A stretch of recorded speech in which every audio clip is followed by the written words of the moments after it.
Hello everyone, welcome to another video. Now, you may or may not know that in January I ran a little experiment, and that was to qualify for every single iRacing race that I did in January to see what impact that had on our iRating.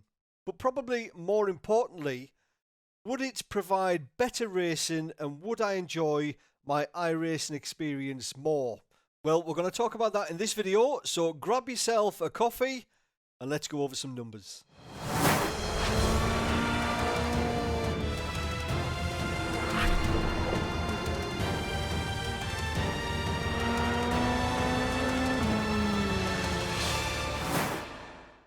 So, January was a busy month for me. I did loads more racing than I normally would just because I had some time off work.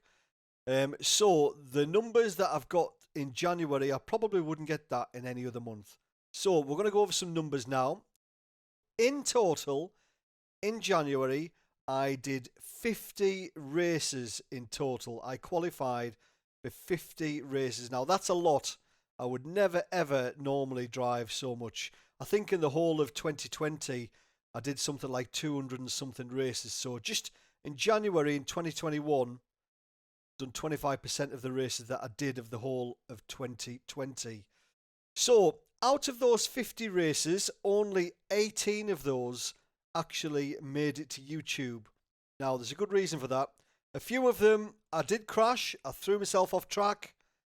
And a few of them were recovery races where I was trying to build up the iRacing that I lost in those races. And I had some free time, didn't have enough time to record some of the races, so I thought, right, I'll get a couple of quick ones in and try and build up the iRating. So, out of those 50 races, 7 of those were in the VRS Sprint, 6 of those were in the European Sprint Series, 9 of those were in the IMSA Sports Car Series.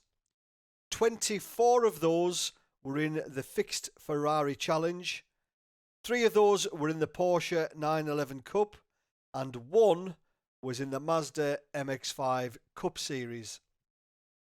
So in the 7 VRS sprint races that I did, I walked away with plus 281 iRating out of those 7 races.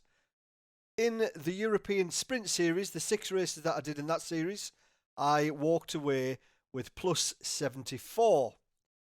In the 9 IMSA races that I did, I walked away with minus 296.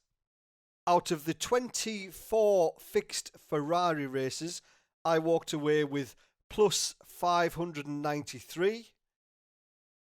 Out of the 3 Porsche Cup races, I was minus 115. And with the 1 Mazda MX-5 Cup race that I did, I was plus 35 iRating. So in total, in January, the iRating that I gained was 983. But the iRating that I lost with crashing out and, well, it was basically crashing out or getting taken out, I lost 411. So total iRating gain for January was 572. So my starting iRating was 3,541 and my closing iRating at the end of January in my last ever iQualified race was 4,113. Now, we've looked at the numbers, and yes, we are up 572 iRating, but that doesn't tell the full story. I had to put a lot of work in, 50 races in January, to gain that 572 iRating. Yes, I did throw myself off track a couple of times, probably lost 200 or 300 iRating through my own mistakes. But the rest of it was getting taken out and the usual stuff that happens up the sharp end in the top split. So what I have found is I haven't really enjoyed the racing as much as I normally would. And there's a big reason for that. Is because I'm focusing too much on iRating. And it doesn't really matter. As long as you're racing with a group of guys of a similar pace, it really doesn't matter. And I found myself still thinking about iRating. So as it stands now, my iRating is 4,200 and I don't want to lose it. I've gone back to how I was a couple of years ago. My iRating back then, I think, was just under 5k and I didn't want to lose it. And then for whatever reason, I lost some and starting from the back, and YouTube happened and things were just nice and steady away. I enjoyed my racing. Now I'm totally focused on iRating. I don't want to lose it, and life is much more stressful as a result. If you watch the fast guys that stream, they're all stressed out. They're all angry. They're all stressed out. That's not what I want to be like. I'm not that guy. I want to enjoy my iRating. So, I do have another account, and that might serve its purpose.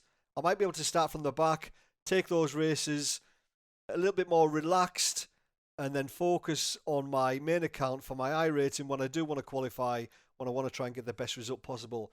So yes, iQualified has been a success as far as iRating goes, but I've definitely enjoyed the racing less, and my mindset going into races with this account has totally changed.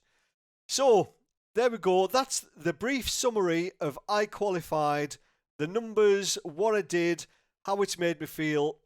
Moving forward, my advice to anybody is try not to focus yourself on iRating. It's just a number. It doesn't really matter. Try and enjoy the race and don't really worry about the number, really, honestly, because if you do, you'll drive yourself insane.